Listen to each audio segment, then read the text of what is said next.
Emma's world shattered in an instant as the man she'd hired as her fake date for the charity gala, the charming single dad who'd fixed her car just last week, stepped onto the stage to accept the Businessman of the Year award. The room spun around her as the announcer's voice boomed. Please welcome Alexander Hayes, CEO of Hayes International and secret philanthropist who's donated over $50 million to children's causes this year alone. Her stomach dropped as their eyes met across the ballroom.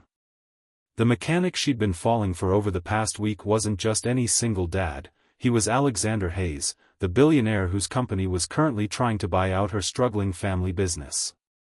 He's been living undercover for months, experiencing life as an ordinary worker, the announcer continued as Alex approached the microphone, his eyes never leaving Emma's shocked face. Everything made sense now, his insightful business advice, his expensive watch he'd tried to hide, the mysterious phone calls. Emma felt her chest tighten as she realized what was at stake, her family's company, her growing feelings for a man who'd completely deceived her, and worst of all, her ability to ever trust someone again. If you're enjoying this story so far, please hit that like button to let me know. As Alex took the microphone, his face tightened with conflict.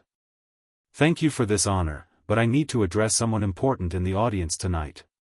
The crowd murmured as Emma bolted for the exit, tears stinging her eyes. Behind her, she heard Alex call her name, but she couldn't face him, not when the acquisition meeting for her family's business was scheduled for tomorrow morning with Hayes International. Not when she'd spent the past week pouring out her heart about how that very company was destroying everything she loved. She flashed back to that rainy Tuesday when her car had broken down outside his garage. She'd been frantic, late for a meeting with potential investors, their last hope of avoiding Hayes International's takeover. Alex had appeared like a knight in grease-stained armor, promising to fix her car within the hour. She'd paced the small waiting room, making desperate phone calls while he worked, only to find him waiting with fresh coffee when she'd finished. You look like you're carrying the weight of the world, he'd said with that crooked smile that made her forget her troubles momentarily. By the time he'd finished the repairs, charging her far less than she'd expected, she'd already felt drawn to his quiet confidence and genuine warmth. Emma had been raised to believe in honesty above all else. After her father died, leaving the family engineering firm to her and her brother, she'd promised him she would protect their legacy. That promise now seemed impossible to keep. As she rushed down the marble steps of the hotel, her designer dress, borrowed for this very occasion, caught on her heel. Strong hands steadied her from behind. Emma, please. Let me explain, Alex's voice was stripped of its usual confidence. You don't understand why I was working as a mechanic. She whirled to face him, tears streaming down her face. I understand perfectly. Corporate espionage. You infiltrated my life to gather information about my company before you destroy it. That's not true, Alex said, his gray eyes intense. I had no idea who you were when you first brought your car to the shop. By the time I realized you owned Hayes Engineering's acquisition target, I was already, he stopped himself. Already what? Emma demanded, her heart pounding. Alex ran a hand through his dark hair. Already falling for you. The vulnerability in his voice made her pause. I started the undercover project months ago to understand the everyday impact of my company's decisions. I wanted to be the kind of leader who knows what life is like for regular employees. So I'm just part of your social experiment? Emma asked bitterly. If you're finding this story intriguing, please subscribe to my channel for more emotional stories that keep you on the edge of your seat. No. You're the woman who made me question everything I thought I knew about business and life. He stepped closer, his expensive suit a stark contrast to the mechanic's uniform she'd grown accustomed to seeing him in. The acquisition meeting tomorrow, I want to change it to a partnership proposal. Your family's innovations combined with my company's resources. Equal partnership. Emma's brother appeared beside her, looking confused. What's going on? Why are you talking to Alexander Hayes? Before she could answer, the hotel's fire alarm blared to life. Chaos erupted as hundreds of gala attendees began pouring out of the building. In the confusion, Emma felt Alex's hand close around hers, pulling her away from the crowd. "Trust me one last time," he whispered urgently, leading her toward a service entrance. "Someone just tried to access your company's server. We need to get to your office immediately." Emma's mind raced. How did he know about her server? Was this another deception? But the urgency in his eyes made her follow him to the parking garage where, instead of his usual modest pickup truck, a sleek black Aston Martin waited. "Who are you really, Alex?" she asked as they sped through the night. "I'm still the same man who fixed your transmission and spent hours talking about classic movies," he said, his hands tight on the wheel. "The man whose daughter Sophie adores you after you helped her with her science project. The man who hasn't been able to stop thinking about you since the moment you stormed into my garage demanding to know why your car was making that weird noise." Her mind flashed to last Saturday, when she'd spontaneously accepted his invitation to help Sophie with her school science fair project. They'd spent the afternoon building a miniature wind turbine in Alex's modest backyard, the little girl's excitement infectious as Emma explained the engineering principles behind it. Later, after Sophie had gone to bed, Alex and Emma had talked for hours on his porch swing, sharing childhood dreams and adult disappointments under a canopy of stars. He'd almost kissed her that night, she'd felt the moment hovering between them like a tangible thing, but he'd pulled back, claiming he had complications in his life that needed resolving first. Now she understood what those complications were. When they arrived at her company's building, the security alarm was blaring. Emma used her key card to enter, finding her office door ajar. Inside, a figure in black was downloading files from her computer. Alex moved with surprising speed, tackling the intruder to the ground. "Corporate sabotage," Alex grunted, restraining the man.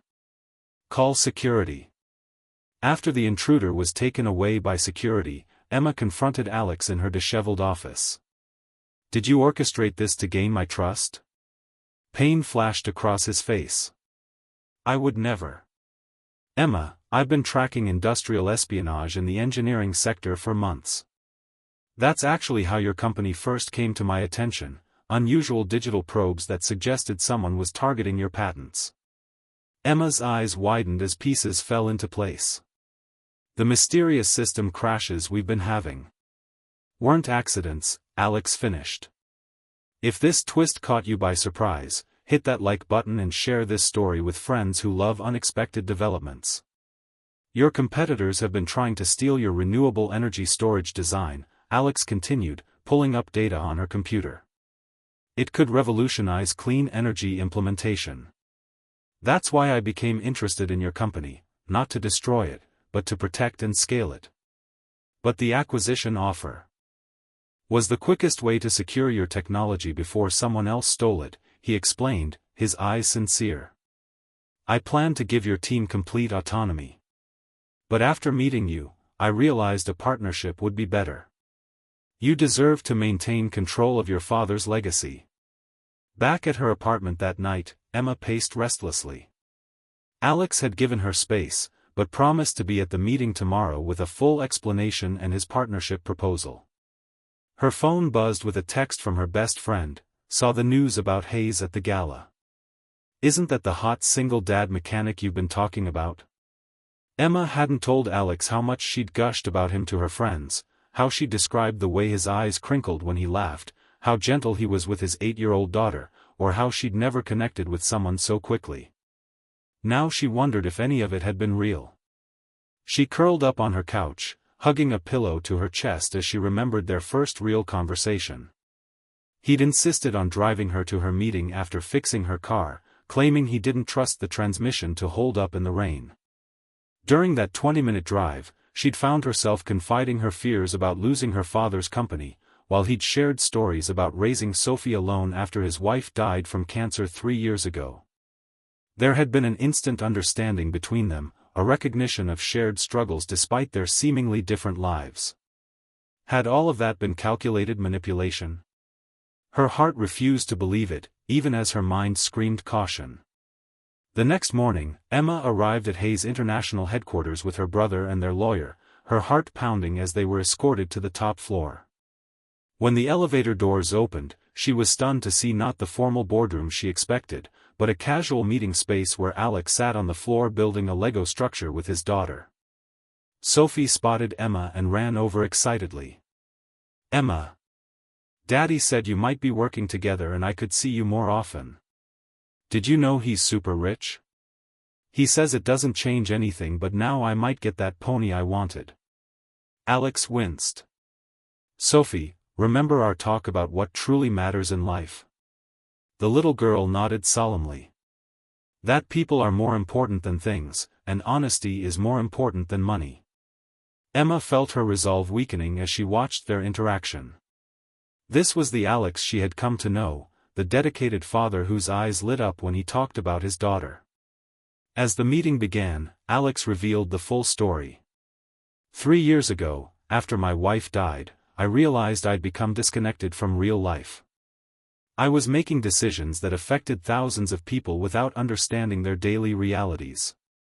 So I started working incognito in different parts of my company and its subsidiaries." He turned to Emma. "Meeting you was never part of the plan. But it changed everything." He presented his partnership proposal, which was more generous than Emma could have imagined. Her company would retain its identity and leadership, while gaining the resources to develop their innovative designs. But as they reviewed the details, Emma noticed a clause that made her breath catch. "This says I would need to relocate to your Chicago headquarters for at least 6 months of the year," she said, looking up from the document. Alex's expression was unreadable. "That's the one non-negotiable term." Emma's brother kicked her under the table. "That's actually perfect," he whispered. "You've been talking about expanding to the Midwest anyway." But Emma understood the real meaning behind the clause. This was personal for Alex. If this emotional journey has you invested, please subscribe for more stories that touch your heart. As the lawyers finalized details in another room, Emma and Alex found themselves alone in his office. "Why the relocation clause?" she asked directly. Alex stepped closer. "Because I'm not willing to start something I can't finish. These past few days without you have been torture, Emma. I know you don't trust me yet, but I'm asking for the chance to earn that trust back. Sophie misses you too." "You lied to me," Emma said, but her voice lacked conviction. "I withheld parts of my identity, yes. But everything else was real, every conversation, every laugh, every moment." He took her hand. "The night you brought your car in, ranting about rich CEOs who don't understand real people's problems? That was the most honest anyone had been with me in years." Emma thought about the single dad mechanic she'd fallen for, his insightful perspective, his kindness, the way he truly listened. Were those qualities any less real because he also happened to run a billion-dollar company? "I need time," she finally said. "I understand." Alex nodded, respecting her boundaries. "But I hope you'll consider one thing: the man you met at that garage, the one who stayed late to fix your car so you wouldn't miss your brother's birthday dinner, who talked about his daughter with so much pride it made your heart ache, that man is standing right here." That evening, Emma visited her father's grave, placing fresh flowers against his headstone. "What would you do, Dad?" she whispered. "He lied about who he was, but I think he's being honest about who he is." She traced her father's name on the cold marble. "You always said to judge people by their actions, not their words. His actions saved our company." As she sat there, watching the sunset paint the cemetery in amber hues, Emma realized that perhaps the most courageous act wasn't walking away from deception, but recognizing truth when it was finally offered. 6 months later, Emma stepped into the Hayes International Charity Gala on Alex's arm, this time with no secrets between them. Their company's partnership had revolutionized the industry, creating technologies that were both profitable and ethical. But more importantly, Emma had found something she never expected when her car broke down outside that small garage: a partner who challenged her, supported her dreams, and loved her exactly as she was. The transition hadn't been smooth. For the first month after signing the partnership, Emma had maintained professional distance, working remotely from her original office. It was Sophie who finally bridged the gap, calling Emma in tears one night because she couldn't get her science fair volcano to work properly. Emma had driven over immediately, spending the evening covered in baking soda and vinegar with the little girl while Alex watched them with a mixture of hope and hesitation. That night, after Sophie went to bed, they'd finally had the honest conversation they both needed, laying bare their fears and hopes without pretense. As Alex took the stage to announce their new joint foundation supporting engineering education for underprivileged youth, he paused and looked directly at Emma. "Last year at this event, I almost lost the most important person in my life because I wasn't brave enough to be completely honest. Tonight, I want to be honest about something else." He reached into his pocket and pulled out a small box. Emma's hand flew to her mouth as gasps rippled through the crowd. "Emma Carter, you walked into my garage demanding answers about your car, but you ended up giving me answers about my life. Will you marry me?" Through tears, Emma nodded and joined him on stage as the room erupted in applause. Later that night, as they swayed on the dance floor, Alex whispered, "No more secrets." Emma smiled. "Just one more." She reached for his hand and placed it gently on her stomach. "Sophie's going to be a big sister." The joy that spread across his face told Emma everything she needed to know, that sometimes the most unexpected beginnings lead to the most beautiful endings. If this story touched your heart, please like, subscribe, and share it with someone who needs a reminder that second chances and unexpected love can change everything.